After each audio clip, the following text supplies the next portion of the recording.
எல்லாருக்கும் வணக்கம். மோதிலால் ஒஸ்வால் ரிப்போர்ட் படி பிக்கஸ்ட் அப்புறம் ஃபாஸ்டஸ்ட் வெல்த் கிரியேட்டரை கடந்த 2 பாகங்களா பார்த்தோம்.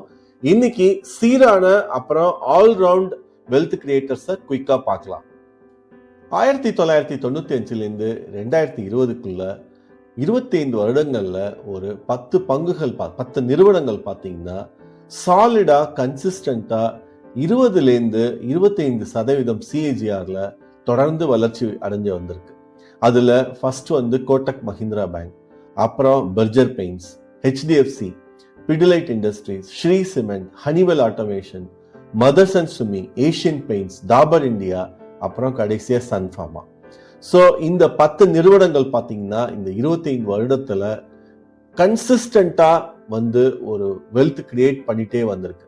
அதே மாதிரி 2019லேருந்து 2024க்குள்ள கடந்த 5 வருடங்கள்ல பாத்தீங்கன்னா lint India, Varun beverages, HAL, BEL, Thermax, NMDC, Adani green, Adani enterprises, Jindal stainless steel, அப்புறம் பெர்சிஸ்டன்ட் சிஸ்டம்ஸ், இந்த 10 நிறுவனங்கள் தான் கன்சிஸ்டண்டா அதே நேரத்துல ஒரு CAGR படி பார்த்தா ரொம்ப சூப்பரா அவுட் பெர்ஃபார்ம் பண்ணியிருக்கு.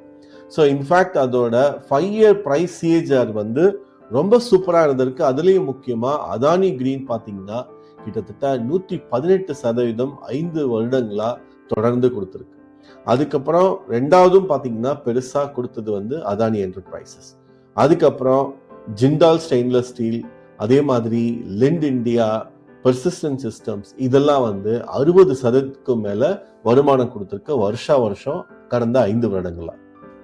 அதே மாதிரி 25 வருடங்கள்ல ஒரு all round most consistent wealth creators எதுன்னு பார்த்தா Kotak Mahindra, Pidilite, Asian paints, Shree cement, Berger paints, Sun pharma, HDFC, Bajaj finance, Dabur, Eicher.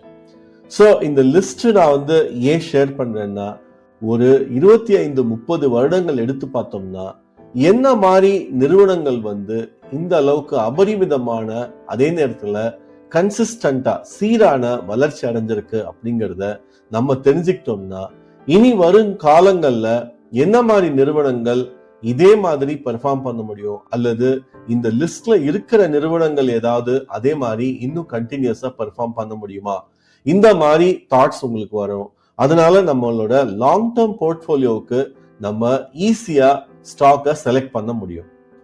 சரி, கடந்த 25-30 ஆண்டுகள் என்ன நடந்தது எல்லாருக்கும் தெரியும்.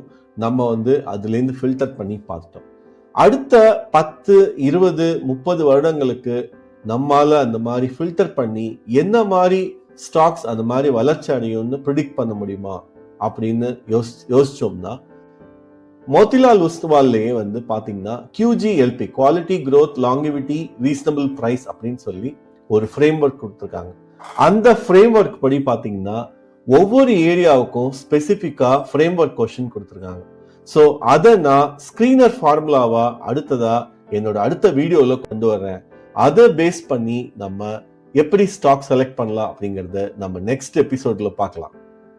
ஸோ இந்த சீரீஸ்ல அடுத்த பாகத்துல நம்ம மோதிலால் ஒஸ்வால் சூத்திரம் அதாவது QGLP அப்படிங்கிற ஃபார்முலாவை பயன்படுத்தி ஸ்கிரீனர்ல அந்த ஃபார்முலாவை கொண்டு வர முடியுமா, அதை பேஸ் பண்ணி ஒரு 10 ஸ்டாக் 10 நிறுவனங்கள் செலக்ட் பண்ண முடியுமா அப்படிங்கறது பார்க்க போறோம்.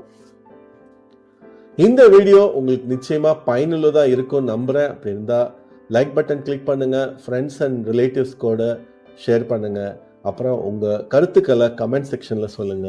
நன்றி.